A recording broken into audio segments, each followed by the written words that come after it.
bonitaradio.net, facebook.com/bonitaradio y en Twitter, bonita-radio.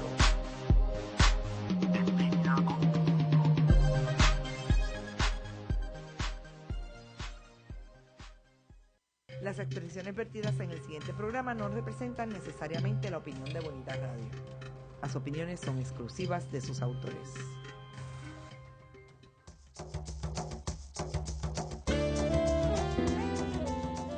Bienvenidos a Puerto Crítico, un puerto seguro para la crítica, desde el amor y la alegría, desde el compromiso y la solidaridad. Un espacio de análisis y debate donde la ciudad y el pensamiento crítico son protagonistas.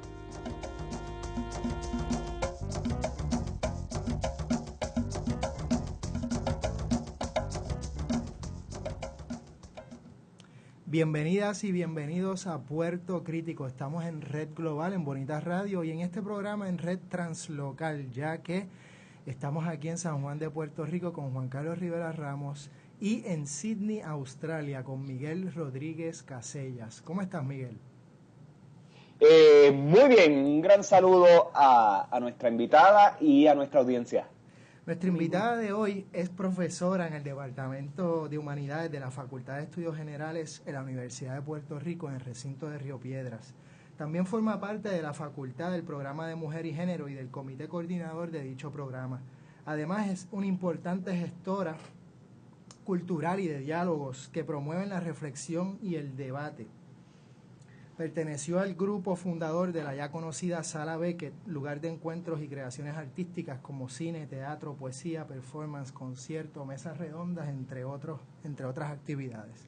Tenemos el gran gusto de contar con la presencia de Mabel Rodríguez Centeno. Bienvenida, Mabel. Muchas gracias. Hola, Juanqui. Hola, Miguel. Hola a todos los que y a todas las que nos escuchan y nos escucharán. Si son como yo, siempre los veo en otro momento, ¿no? Así que para el futuro también. Tremendo, eso es parte de la maravilla de este programa, que estamos grabados en la red y que en cualquier ratito de ocio nos pueden escuchar. Y precisamente nosotros queremos dedicar este programa a los discursos de la vagancia y el trabajo en tiempos de crisis y degradaciones. Y Mabel, tanto se podría hablar de esto que tal vez yo quisiera, enmarcar un poco la discusión en unos discursos que uno ha estado escuchando en estos días cada vez más a partir de la crisis, y es todo una discusión y un promover el emprendimiento, el empresarismo. Se habla de emprendedores, ¿no? Y casi al punto que esa es la figura que se promueve y a la cual se aspira para ser un buen o buena ciudadana y ciudadano. Si no eres emprendedor, de alguna manera, lo que sea que eso signifique, ¿no? De alguna manera u otra, pues algo te falta y eres menos o estás haciendo algo que falta en el proceso de ser una buena o buen ciudadano y quizás hasta una buena y mejor persona. Tal vez ¿esto tú crees que es algo nuevo en nuestro discurso, digamos, político, en nuestro discurso social, o es algo que se viene repitiendo a través de los años? Yo sé que tú vienes de la historia, y así es que tal vez podemos empezar por ahí para darle un contexto a la discusión. Mira, yo pienso que en ese énfasis empresarista hay algunas novedades, pero no tantas como uno piensa. Hay novedades porque yo creo que eso se enmarca dentro de lo que los estudiosos de la pereza y otros llamamos la cultura del esfuerzo. Digamos, eso forma parte de esa misma lógica de lo que Miguel llamó muy bien echarpalantismo, ¿no? Sí. En realidad, esa es la sugerencia. Es muy interesante porque se habla mucho, se sugiere mucho. De hecho, el Nuevo Día ha ampliado en su tirada impresa una parte que parecería ser de empresarismo.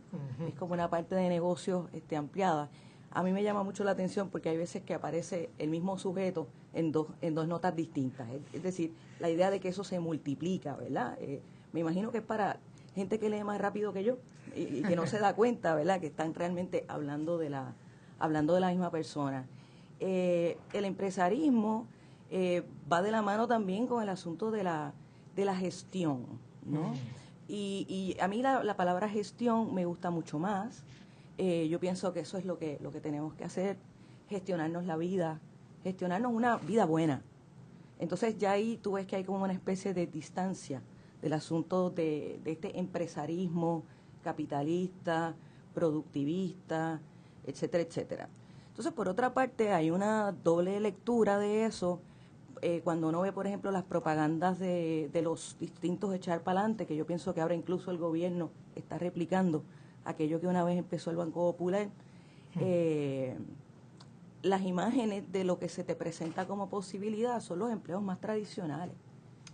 Y de hecho, en una división por sexo-género muy tradicional también. Este año, los supermercados Econo sacaron un calendario para celebrar sus no recuerdo cuántos años, pero son un montón. Y entonces, todas son fotos de personas trabajando, ¿no? Y es eso, es la cultura del esfuerzo. O sea, lo que quieren los poderes dominantes, que ya no se circunscriben al Estado, precisamente hoy podríamos hablar de que los poderes dominantes se articulan desde otros lugares, ¿verdad? Lugares de la reproducción del capital por el capital mismo, en el financiamiento, banca, etcétera, etcétera. Lo que, por ejemplo, en los 90 se apostaba por una especie de civilización de ocio, donde la consigna era trabajar todos, pero menos horas, reducir las jornadas laborales. Sí. Si tú piensas, eso se abandonó, porque realmente la economía cambió de una manera tan rápida que ya no podemos hablar de una sociedad productiva, de lo que hablamos es una sociedad de consumo e información, ¿no? Entonces, yo creo que en todos estos discursos hay una aceptación de que ya nuestros sistemas sociales no tienen la capacidad de darle trabajo a sus ciudadanos y ciudadanas, ¿no? Entonces, ahora quieren que trabajemos por menos dinero, que trabajemos en más cosas, es decir, que nos pluriempleemos, porque incluso es un pluriempresarismo, ¿verdad? Tú haces un montón de chiripitas, un montón de cositas chiquitas, sin beneficios marginales, por supuesto en una situación laboral de absoluta flexibilidad, la expectativa de tener un trabajo permanente con jubilaciones desaparece. Por lo tanto, es el quedar absolutamente ligados a estos pequeños trabajitos que lo que hacen es precarizar nuestra vida, no solamente en lo material, sino en lo que tiene que ver con nuestra propia condición humana. Miguel. Sí, estoy fascinado escuchándote y repasando para el programa de hoy una pieza que tú habías publicado en 80 grados, Las perezas insulares. Me encantaría escucharte un poco hablar sobre el contexto, digamos, histórico, porque así como uno puede ver de parte del Estado y usando tus propias descripciones, una desconfianza, un pueblo ocioso, y ve en ese ocio la fuente, pues, de todo, desde la criminalidad hasta todo el deterioro moral o incluso la insubordinación en el caso de nuestro pasado colonial. Pero recuerdo haber leído hace unos años un ensayo de Fernando Picó, donde narra, digamos, el reverso a esta lógica de que existe, digamos, en ese pueblo, entre comillas, ocioso y vago, una desconfianza hacia el Estado, hacia los modelos de orden y demás. O sea, ya que no es ya solo que esa idea de un orden del trabajo al cual uno se iba a integrar ha colapsado, ya no nos provee las garantías y demás, sino que venimos de una historia, digamos, de desconfianzas mutuas en ese sentido. Unos porque no quieren participar de una lógica que no necesariamente mira el bien común, la del gobierno, y el gobierno que ve con desconfianza esas iniciativas, digamos, intelectuales pues del pueblo que se salen, digamos, de estos del trabajo como espacio de consenso. Quisiera escucharte un poquito sobre eso porque repasé la pieza y de verdad que el contexto histórico que le das a nuestra historia del trabajo es fascinante. Vamos a regresar unos minutos para escuchar la respuesta a esa pregunta en unos momentos. Soy el licenciado José Ariel Nazario y les invito todos los miércoles a las 10 de la mañana a escuchar el análisis legislativo único, política, sociedad, economía y temas de actualidad de nuestra realidad puertorriqueña. Recuerde, La Previa, todos los miércoles a las 10 de la mañana por Bonita Radio, en línea con tu mundo. Cultureate. La cultura del mundo tiene su espacio en la red. Escucha las múltiples voces de la diversidad. Entérate de lo que no sabías y cuéntanos lo que no sabemos. Una revista cool y cultural. Cultureate, todos los jueves a las 5 de la tarde por Bonita Radio. En línea con tu mundo.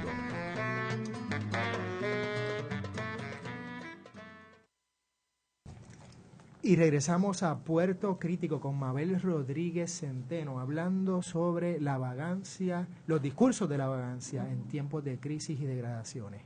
Y Mabel, Miguel arrojó una pregunta. Sí, una súper pregunta que además es muy sabrosa de muchas maneras.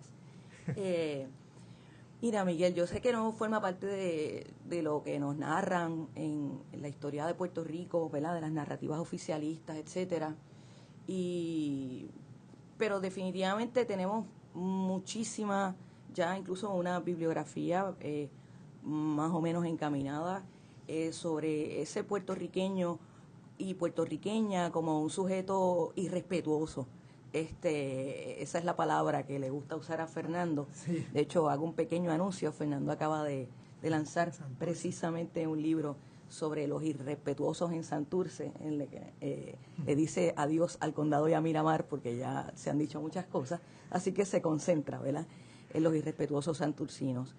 Y yo estoy absolutamente de acuerdo con Fernando. Es decir, la historia de Puerto Rico nos gusta escribirla en la narrativa del trabajo, porque nos gusta soñarnos dentro de los cauces del progreso, ¿verdad? Un progreso que por supuesto puede ser social, moral, etcétera, pero de última instancia de lo que estamos hablando es de asuntos materiales. Por lo tanto, en esa historia de progreso, en esas narrativas de progreso, hablamos de la historia del trabajo. Y yo pienso que en Puerto Rico podríamos estar bastante cerca de poder hacer una historia de la vagancia. Es decir, una de las cosas que más se subraya sobre ese morador de la isla de los siglos XVI, XVII, XVIII, lo que va a desencadenar, digamos, todas las persecuciones del siglo XIX, es esa convicción de que quienes aquí viven son vagos, es decir, en eso hay una sugerencia de salvajismo, en eso hay una sugerencia, claro, de barbarie, ¿no? Es decir, la isla no acaba de integrarse dentro de los canales de esas vidas, digamos, civilizadas. Es una isla que, de hecho, es muy interesante cuando se cuenta la historia de Puerto Rico de esos siglos.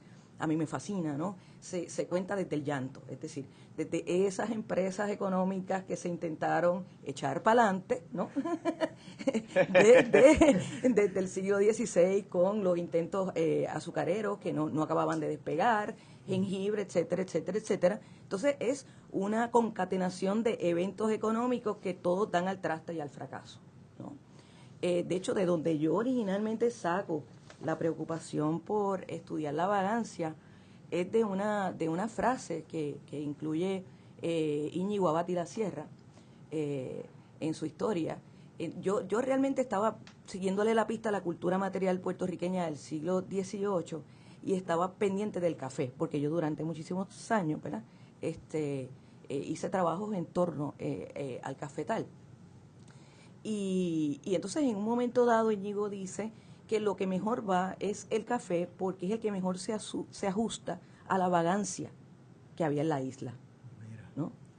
Entonces yo digo, espérate, no es el café lo que yo tengo que estudiar. Lo que yo tengo que estudiar es la vagancia, ¿no? Claro. Entonces ahí es que yo inicio con todas estas pesquisas, con estas reflexiones, le doy un giro completo a la investigación. Casi tengo que empezar a leer otra vez, porque leer desde la vagancia es otra lectura, es una contralectura histórica muy interesante. Ok, Mabel, un poco brincando a lo contemporáneo. Dale, y las conversaciones fluyen y a veces son como un ping-pong y en ese fluir vamos contrapunteando tiempos. Dale. Hoy por hoy, digamos, en el discurso político, tal vez uno de las 21 organizaciones que de alguna manera u otra recogen muchas de las inquietudes de las múltiples izquierdas que existen en Puerto Rico, es el partido, se llama el Partido del Pueblo Trabajador. Desde el comienzo, ¿no? Es un partido que ha estado a favor de la legalización de la marihuana, a favor de los derechos de las comunidades LGBT, a favor de diferentes dinámicas que no se circunscriben únicamente en el discurso, digamos, de la lucha de clases. Sin embargo, su nombre sí tiene el nombre, ¿no?, de el pueblo trabajador. Esto en un país o en un territorio país donde la mayoría de la población no cae bajo esa rúbrica o clasificación. ¿Cómo tú ves esto en términos de los contrastes de nuestra realidad, los discursos del trabajo, aún desde plataformas progresistas, políticas? ¿Y cómo tú ves la posibilidad, digamos, de abrir el debate? ¿O cómo tú lo ves, digamos, esto que te estoy presentando en términos de discursos de vagancia, trabajo, etcétera? Mira, me tientas. Cuando finalmente le di mi endoso al Partido del Pueblo Trabajador, que se lo di a uno de mis muy buenos amigos, me tuvo que escuchar un discurso, por lo menos durante 3 minutos, un discurso de protesta y de aclaración de que yo, iba contra las cosas que yo pienso, darle mi endoso a un partido que se llamara de esa manera. No obstante, mira, yo pienso que hay un pensador norteamericano que se llama Bob Black, que tiene un trabajo que lo tituló The Abolition of Work, ¿no?, la abolición del trabajo. Y allí Black, que es anarquista, denuncia, digamos, todas estas izquierdas. El trabajo está escrito originalmente en los años 80, como izquierdas productivistas. Es decir, en ese sentido, las izquierdas no presentan alternativas frente a ese esquema social de la producción y la reproducción, ¿no? Entonces, desde ahí, pues uno puede entender que el Partido del Pueblo Trabajador, además hay una idea, ¿verdad?, que une al sujeto trabajador con el sujeto honesto, con un sujeto que vale, ¿no? Todo lo de la ética, la ética del trabajo. Entonces, asumirte, por ejemplo, como vago, yo pienso que eso como identidad ni siquiera existe como una posibilidad. O sea, la gente no se atreve a asumir y decir, yo soy vago y qué, ¿no? Tú sabes. Y yo pienso que eso tiene que ver con unas cosas de género también, ¿no? Pero bueno, esa es como otra conversación. El Partido del Pueblo Trabajador yo creo que tiene muchas inquietudes bien chéveres. Incluso es la única plataforma que se presentó que consideraba una reducción en la jornada laboral. En realidad ellos, además de estas otras reivindicaciones que tú señalas, ellos decían, que hablaban de una jornada de 35 horas por semana, 7 días. Para alguien como yo eso le parece poco, ¿verdad? Pero definitivamente como que rescata una preocupación que evidentemente venía de la base. Que si es paradójico y es una contradicción, claro que sí. Que si es una contradicción en Puerto Rico, más grande que en muchos lados que yo conozco, ¿no? Porque nos gusta pensarnos como trabajadores, a los puertorriqueños y trabajadoras, pero ciertamente somos sujetos mucho más interesantes que eso. Digamos, desbordamos por mucho esas definiciones, y a mí me encanta, por ejemplo, jugar con la idea de la peligrosidad y la evasión. Entonces, siguiendo un esquema de un historiador español que trabaja el caso venezolano, él dice que la isla entera, ¿verdad?, menos San Juan, era una isla cimarrona, ¿no? era una isla en escape, una isla que escapaba. Entonces, se nos hace muy difícil. El pueblo trabajador también viene a tratar de atrapar una coyuntura donde se hace un paro nacional, donde fueron miles y miles y miles de personas a rogar por trabajo, a pedir trabajo, ¿no? De hecho, yo recuerdo que yo estuve allí también y cuando salí de allí escribí una cosa que se llama hormiguitas en acción en tiempos de oclocracia. O sea, pero ¿por qué en lugar de decir que todos queremos trabajar no podemos decir una cosa diferente? Ahí sí ponemos a temblar, digamos, al capital. Eso sí sería lo político en un sentido. Hay pensadores, por ejemplo, europeos que hablan, Luis C. Martin, por ejemplo, que él dice que el derrotero de las nuevas izquierdas europeas va por el lado de la pereza, no va por el lado del trabajo. Pero vivimos en Puerto Rico y el pueblo trabajador pues escogió nombrarse de esa manera. Miguel.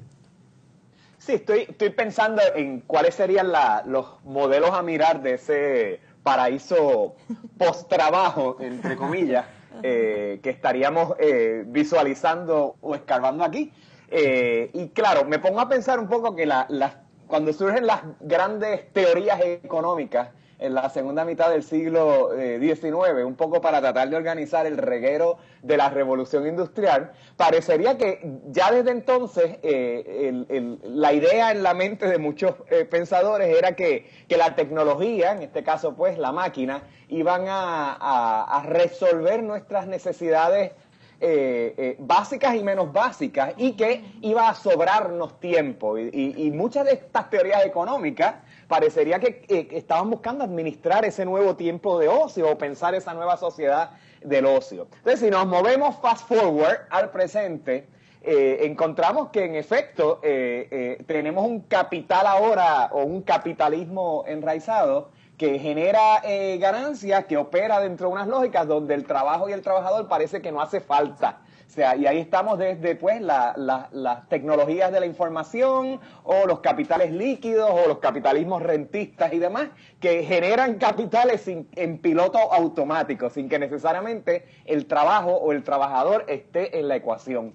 O sea que de la historia del capital hemos llegado a un lugar donde el trabajo parece que es un ámbito en fuga, que ya no constituye un lugar de organización. Incluso eso crea pues el problema de que, diablo, si ya no somos trabajadores, ¿qué demonios hacemos aquí? Ahora, mirando a otros modelos, dado que se nos lleva a una especie de vacío o de fuga absoluta, o sea, ¿qué pudiéramos decir, digamos, de todo ese trabajo de reproducción de la vida, lo que algunos le llaman el care work o el trabajo de cariño, que mayormente pues lo ejecutan mujeres cuando pues y que se crean unas redes de solidaridad, unas estrategias de solidaridad invisibles, como muchos ámbitos de nuestra sociedad que son funcionales y demás, pero no los reconocemos? ¿Qué tal mirar a esas redes, incluso en niveles socioeconómicos bajos, donde no, frente, digamos, a la falta de alternativas, las personas tienen que juntarse y construir sus propias jerarquías o sus propias horizontalidades de ayuda y de trabajo? ¿Qué tal mirar a eso, que está fuera de la esfera, digamos, de la economía oficial y del trabajo como el eje que nos organiza la vida y las redes de sociabilidad? ¿Qué tal mirar a eso, Mabel? Vamos a una pausa y regresamos con esa gran pregunta y respuesta en un momento. Se mira con las manos y se toca con los ojos. Veo. ¿Qué ves? ¿Qué miran las niñas de tus ojos? Color, Forma, vacíos imagen y texto en Veo. El primer museo virtual lo escucha y lo ve a la 1 de la tarde, sábados alternos por Bonita Radio, en línea con tu mundo. Retorcidos, un programa dirigido a informar y educar sobre temas que afectan la comunidad LGBT. Escúchanos todos los miércoles a las 6 p.m. por Bonita Radio, en línea con tu mundo.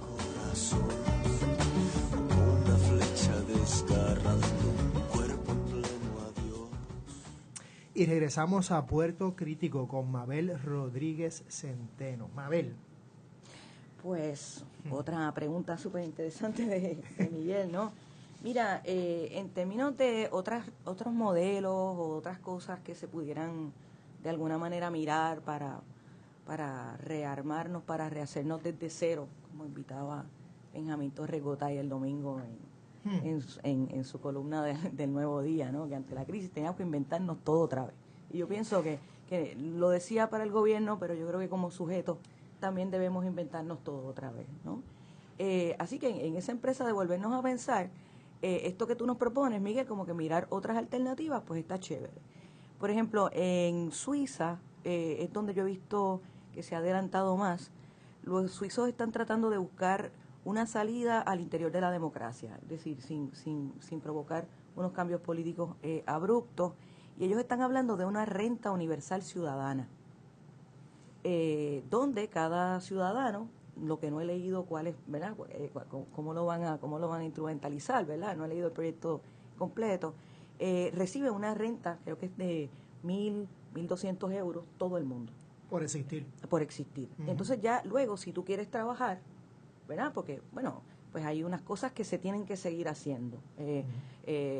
El pintor tiene que seguir haciendo su arte, no sé, el profesor tiene que seguir profesando sus cátedras, etcétera, pero admitiendo que no hay trabajo para todo el mundo. Entonces ellos están planteando eso. Bob Black de lo que habla es de una revolución lúdica, ¿no? Ya es como más, ¿verdad? Ya Bob Black está hablando como desarmar todavía más el sistema, ¿no? Una revolución lúdica, y es muy bonito porque él dice que la niñez se resignificaría desde ahí porque los niños serían nuestros maestros. Es decir, que todo lo que hagamos para vivir y para gestionar nuestra vida, pues parta de la idea del disfrute y del juego, ¿no? Y la verdad es que uno piensa y uno dice, bueno, por más que a mí me guste mi trabajo, siempre ahí la cultura me pesa, porque parecería que lo vivo como dice la Biblia o como dice la tradición grecorromana, es un castigo, ¿no? Así que uno siempre quiere ese fin de semana para hacer esas otras cosas, y en esas otras cosas uno hace muchas cosas importantes, ¿no? Aquí el tema es que nos enseñaron a pensar que la remuneración es lo que nos constituye, no es tanto el trabajo hecho. Y más vale que sí, que como que vayamos buscando otras maneras de juntarnos, de rescatar comunidad, incluso de aceptar como haceres propios cosas que no se ven como trabajo, porque son las labores femeninas, ¿verdad? Que son esas que vienen del mundo de los cuidados, porque yo creo que aquí hay una sugerencia, ¿verdad? En este proyecto, post-trabajo, hay una sugerencia por género, es decir, tenemos que empezar a asumirnos desde otro lugar, ¿verdad? Incluso, pues mira, la admisión de que desde el trabajo nosotros somos todos sujetos feminizados, porque los dueños del capital realmente ellos no trabajan, ¿no? Ellos son la clase ociosa de la que habla Veblen, ¿no? Y están ahí porque están recibiendo el premio de sus hazañas bélicas, ¿no? Entonces, todos los demás lo que hacemos es trabajar para ellos. En ese sentido estamos feminizados. Pues mira, pues vamos a asumirnos más feminizados aún y empezar a gestionar la vida desde otros lugares. Escuchándote, hablaste sobre la revolución lúdica y me acordaste a el urbanista, marxista y sociólogo Henry Lefebvre, quien en un momento también perteneció o digamos influyó a lo que fueron los situacionistas y también proponía, entre otras cosas, las concentraciones lúdicas en la ciudad, un poco inspirándose en los festivales de diferentes pueblos y ciudades. Ya después el mercado de alguna manera parece que que robó ese tipo de intención y queriendo hacer todos estos lugares temáticos de diversión y demás, un poco mercantilizando la cuestión y obviamente, vamos a decirle así, desvirtuando un poco esa idea. Sin embargo, sí me parece interesante también en esa misma línea cómo Lefebvre veía a la ciudad como obra, producto de una creación colectiva. Entonces contraponía la idea de la obra con el producto. Producto siendo entonces la mercancía que se hace a través del trabajo, y el trabajo entonces obviamente significando, siendo marxista al fin, más que nada explotación. También me recuerda entonces, y hace los últimos trabajos de Richard Sennett, sociólogo y urbanista también, Sennett está reivindicando, entre otras cosas, la noción de la obra, del craftsmanship, ¿no? La idea de la artesanía de las cosas y la importancia de la calidad en lo que hacemos, más allá de la remuneración, más allá de ese proceso de explotación. Cuando pensamos en esta reivindicación de la vagancia o del ocio, también de alguna manera podríamos resignificar esa noción del trabajo para querer, digamos, ya no alabar la producción en sí, sino el crear, ya sea con nuestras manos o con nuestra mente. Claro. Por supuesto. Y de hecho, mucho de lo que ocurrió, eso donde más lo tengo yo claro, es en el caso mexicano, porque tuve la oportunidad de ir a trabajar los documentos del Tribunal de Vagos de la Ciudad de México. ¿Tribunal de Vagos? Un tribunal de vagos, era un tribunal de primera instancia, y llegaban pues personas, sujetos, hombres todos, no hay ni una sola mujer procesada en el tribunal. Interesante. Se han estudiado más de 600 casos, yo he llegado probablemente a 175, ¿verdad? Estoy lejos porque es un proceso para cada persona. Lo interesante es que las personas que iban acusadas, estos hombres que fueron acusados en el Tribunal de Vagos, eran en su gran mayoría artesanos. Oh, wow. Entonces era bien interesante porque ellos se amparan en la Constitución de Cádiz de 1812, se da la independencia, hacen valer los artículos referentes, digamos, a quién es el ciudadano y quién puede serlo, ¿no? Y ese ciudadano tenía que trabajar. Pero entonces como el artesano era una persona que tenía una circulación por el espacio público que era distinta a la que estos poderes que pretendían controlar, ¿verdad?, el tiempo de la persona y el cuerpo de la persona, pues casi todos eran artesanos. Es decir, que fuimos perdiendo ese orgullo por ese trabajo artesanal, pero no lo fuimos perdiendo por casualidad. Es decir, los mismos aparatos reguladores del Estado para confeccionar estos estados nacionales modernos, así lo propusieron. Y por ahí fuimos perdiendo eso. Por supuesto, yo creo que entre las cosas que debemos recuperar en un presente como el nuestro, donde ya esa industria, ¿verdad?, del siglo XX, del siglo XIX ya no está, pues precisamente esas otras maneras de hacer las cosas. Hay una cosa que yo quiero decir, y es que yo hago una distinción entre el ocio y la vagancia, pero de eso si quieres podemos hablar. Sí, hay que, definitivamente. Sí. Miguel. Sí, ahora que mencionas un poco el aspecto del género, no sé, me hace pensar un poco cómo el trabajo vive a través de la metáfora de lo viril. Sí, el trabajo es masculino, Miguel. La acción, el producto, y la vagancia, si nos ponemos aquí binarios, la vagancia es lo femenino, el vago es afeminado, el hombre que no trabaja se siente que un aspecto importante de su masculinidad queda asediado. Sí. No sé, o sea, llueven las metáforas de género aquí en el planteamiento, y claro, la cosa se pone aún más complicada cuando vamos a las estadísticas que dejan ver a las mujeres como pues las grandes productoras, digamos, en nuestra economía, comparativamente hablando con los hombres. ¿Cómo tú lo ves? Mira, eso es bien interesante. El trabajo es masculino, digamos, ¿no? La cultura lo plantea como masculino. El ocio es masculino también. El ocio creador es masculino también. Lo que pasa, digamos que esos apremios de la vida material de la gente y otros procesos que tienen que ver con las reivindicaciones de luchas sociales, etcétera, etcétera, han convertido a muchas de nosotras en mujeres trans. Tú sabes, yo pienso que el espacio, por ejemplo, universitario, es un espacio muy masculino, ¿no? Ese espacio del saber es totalmente racional, es totalmente, ¿no? Y su arquitectura. Exacto, y su arquitectura, ¿no? Y es un espacio de poder, por ejemplo, en el salón de clase o en ese anfiteatro donde damos la conferencia, que es como extraordinario, porque realmente es como que llegamos allí, pero entonces el asunto es, por ejemplo, cómo llegamos allí, ¿no? Y por qué llegamos allí. La vagancia definitivamente emascula. La vagancia es subversiva en ese sentido. El sujeto vago es un sujeto peligroso y es peligroso desde el género.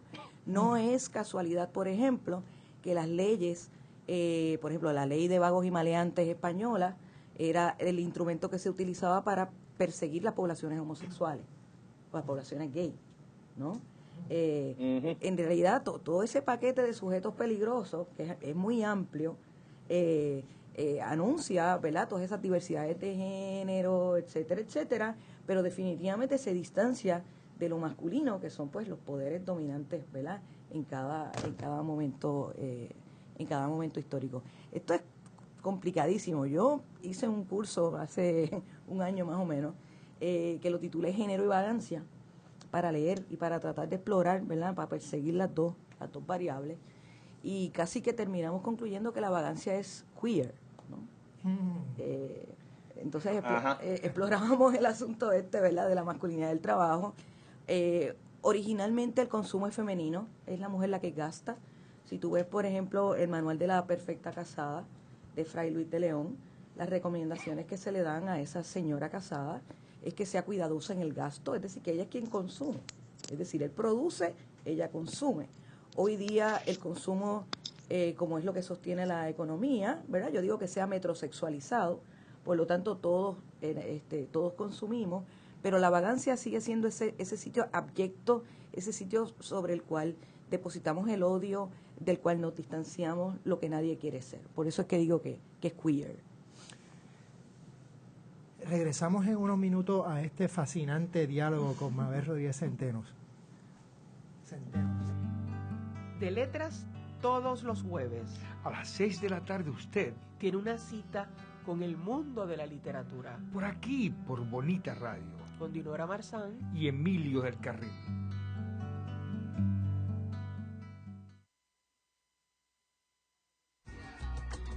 Flamenco, sinónimo de pasión, de amores y desamores.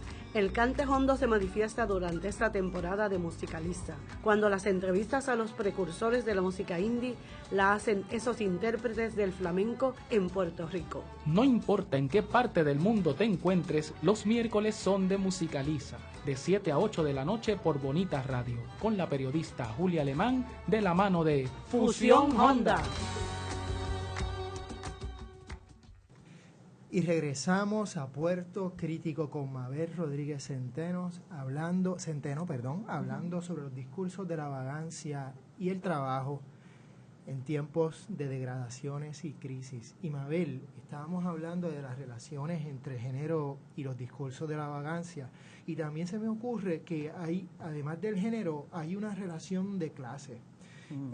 Pienso, por ejemplo, cómo dentro de las clases medias y las clases trabajadoras, la vagancia también se relaciona, o digamos, vamos a ponerlo de otra forma, el trabajo, no todo trabajo es trabajo de manera igual. Por ejemplo, el trabajo intelectual, el trabajo inmaterial desde la mente, por llamarle así, no parece reconocerse en las clases medias y en las clases trabajadoras de la misma manera que tal vez se reconocería en otras clases sociales, digamos en la clase alta, etcétera. Al punto que aquel o aquella que decida dedicar su vida al estudio, sobre todo si es en las humanidades, se le puede clasificar como vago, o como muchacho, ponte a trabajar, deja de estar leyendo, sigue estudiando, o esta sigue estudiando, y que está estudiando, humanidades, lo que sea, ¿no? Y se le exige o se le trata de que cambie de rumbo y estudie derecho o cualquier otra cosa. No que derecho no implique no pensar ni mucho menos, pero sin duda alguna, de alguna manera parecería que también hay una dimensión de clase en estos discursos. ¿Cómo tú lo ves? Exactamente así. Yo pienso que hay un asunto que es de clase. Si por ejemplo, alguien como Juanqui, o alguien incluso como Mabel, o quizás Miguel, no sé, tienen un año sabático, es como que, wow, va a tener un año de vacaciones, qué vago es, ¿no? ¿Sabes? Hay gente que lo puede incluso, tú sabes, articular de esa manera. No obstante, si fuéramos personas que pertenecen a la clase alta, pues nadie ve mal con que echemos el día jugando tenis, haciendo sailing y leyendo por la tarde, ¿no? Porque ese ocio es un ocio aristocrático. Piensa, por ejemplo, en Séneca, de la brevedad de la vida, ¿no? ese ocio que recomienda Séneca, lo disfruta Séneca, porque Séneca es Séneca. Pero para eso hay un montón de personas a su servicio que le permiten todo el espacio para la creación, ¿no? Hay un libro de un historiador a quien yo respeto mucho, uno de los, ¿verdad?, de los pilares del Colegio de México, que fue donde yo estudié, que es don Luis González y González. Tiene un libro que se titula El oficio de historiar. Entonces, don Luis lo que les recomienda a esos jóvenes historiadores es que se consigan una buena esposa que les resuelva todos los problemas para poder concentrarse en el estudio de la historia, ¿no? Porque claro, no estaba el libro dirigido a jóvenes ricos necesariamente, pues entonces ¿cómo lo resuelve alguien de otra clase social? Teniendo una buena esposa que te resuelva toda la vida. Interesantísimo. Miguel. Sí, estaba pensando ahora un poco, poniendo este tema en términos de nuestra política partidista. Y sí, hay que hablar de esto, porque son, nos guste o no, los partidos de los políticos en Puerto Rico, pues son los protagonistas del debate público. No que estamos de acuerdo con eso, pero es lo que hay. Y donde uno estudia una erosión, digamos, del Partido Popular o de esa base electoral que en algún momento tuvo, uno observa que quizás el triunfo del PNP, o cómo el PNP aparenta tener una base mucho más robusta, elección tras elección, aunque pues aquí haya gane uno o el otro, uno pudiera ver que el PPD en muchas de sus quejas contemporáneas o de sus postulados contemporáneos aparece la hacienda, aunque no la nombren, como ese espacio ideal, como ese espacio de armonía entre los productores, entre los dueños y los trabajadores, y casi que hay unas romantizaciones que nos llevan a esa lógica. Sin embargo, el PNP parecería haber abrazado en su idea de los fondos federales o de paraísos de bienestar y demás, parecía haber abrazado el carnaval como postulado, aunque no lo mencionen tampoco. Entonces, no quiero decir aquí que el PPD es el partido del trabajo y demás, aunque tiene un jíbaro con una pava en su logo, versus el PNP es el partido del ocio y de la vagancia, por ende, porque tiene una palma y nos descansamos bajo la palma del trabajo extenuante, pero hay algo ahí que parecería sí estar operando en esos dos imaginarios, la hacienda versus el carnaval. Y claro, es interesante que cuando se da la degradación, una de las primeras reacciones que observo desde las redes sociales de una persona muy, digamos, influyente en las dinámicas del Partido Popular, era básicamente la queja, el berrinche era que Puerto Rico no trabaja y que esto tiene que resolverse ahora volviendo a trabajar. O sea que hay una reiteración de la hacienda nuevamente, y sorprende también que hace 2 semanas se relanzaba la recuperación del cañaveral en la vida productiva del país como algo bueno. ¿Cómo tú ves este juego de imaginarios políticos en relación al trabajo? Estoy fascinada porque, bueno, esto es muy inquietante, ¿verdad? Lo que me propones, pero me encanta, vamos, me encanta. Yo pienso que el Partido Popular, desde el mismo momento en que asume el poder Alejandro García Padilla, recuerdo la primera fiesta de Reyes que se celebró bajo Alejandro García Padilla, ahí él traza, digamos, una diferencia, ¿no?, entre el carnaval, por ejemplo, de Fortuño y demás, regalos para todos, etcétera, etcétera, y entonces este señor pues lleva la fiesta al pueblo, es decir, disemina la fiesta de Reyes, eran como menos importantes el tipo de regalos que se daban, nada de computadoras, sí trapos de bola, como dijo una señora, y había como que esta cosa, tú sabes, de que tú te lo tenías que ganar. Fíjate, yo pienso, en un análisis muy rápido, de acuerdo a lo que me propone, que quizás quien mejor ha explicado eso eres tú y probablemente Rubén, ¿no? Yo pienso que Rubén Ríos. Yo creo que a ese imaginario del Partido Popular, a ese imaginario de Lela, es emasculado, tú sabes, está castrado, le falta, es precario en su masculinidad, por lo tanto tiene que proyectarlo mucho, ¿no? El Partido Nuevo Progresista, sin embargo, como no aspira, digamos, a asumir esa viril soberanía, puede tener palmitas, podemos dedicarnos al carnaval, es decir, podemos como que posicionarnos desde otro lugar, salvo por Rivera Schatz, ¿verdad?, que él es el que integra toda la masculinidad del partido, pero ¿verdad?, porque es como así como el macho del partido, realmente parecería que no tienen esa necesidad. es fascinante lo que estás diciendo y quiero atarlo también entonces a todo el discurso que abunda en el independentismo sobre el mantengo y cómo el Partido Nuevo Progresista se le ve como el partido, y también el Partido Popular, pero sobre todo el Partido Nuevo Progresista, como aquel que trajo los cupones a Puerto Rico, etcétera, etcétera, y que de alguna manera promueve el mantengo, la vagancia, y que parte de nuestro problema es esa hiperdependencia que no nos permite trabajar, porque al fin y al cabo lo que hace es, pues nos consume la vagancia. Es interesante ver lo que Miguel plantea, ¿no? Esa relación de la simbología de los partidos y obviamente toda la ideología detrás, y lo que tú estás planteando en términos de lo que dijiste en estos momentos, de cómo los diferentes partidos pues se relacionan entre sí y cómo el Partido Popular pues de alguna manera pues está manejando esa masculinidad de una forma distinta. Y si lo relacionamos con el partido entonces del pueblo trabajador, pues tenemos toda una gama aquí de discursos encontrados en una realidad muy compleja. Pero otra vez, un poco para ir cerrando, ¿cómo pudiéramos pensarnos desde la vagancia, Mabel? Mencionaste una historia de la vagancia posible en Puerto Rico, pero no sé si la palabra es vagancia, pero ¿qué posibilidades, digamos, libertarias, por llamarle así, políticas o emancipadoras o de solidaridad, pudiéramos comenzar a pensar o a imaginarnos desde otras plataformas, digamos, que mantengan esta discusión viva? Mira, a mí se me hace más fácil pensarlo desde la gente, ¿no? Okay. Y yo creo que ahí la primera tarea, o por lo menos lo que a mí, ¿verdad?, pienso que debemos hacer, es reposicionarnos nosotros y nosotras mismas frente al trabajo. Es decir, el trabajo, si es algo en mi vida, que yo no sé si es todavía algo, es precisamente aquellas cosas que yo hago para pagar mis cuentas, pero realmente no supone todas las cosas que yo hago. Claro. Yo soy mucho más que eso. Entonces yo creo que cuando nos distanciemos desde ahí y lo podamos ir consiguiendo, vamos a ir abandonando un montón de cosas que nos laceran, ¿no?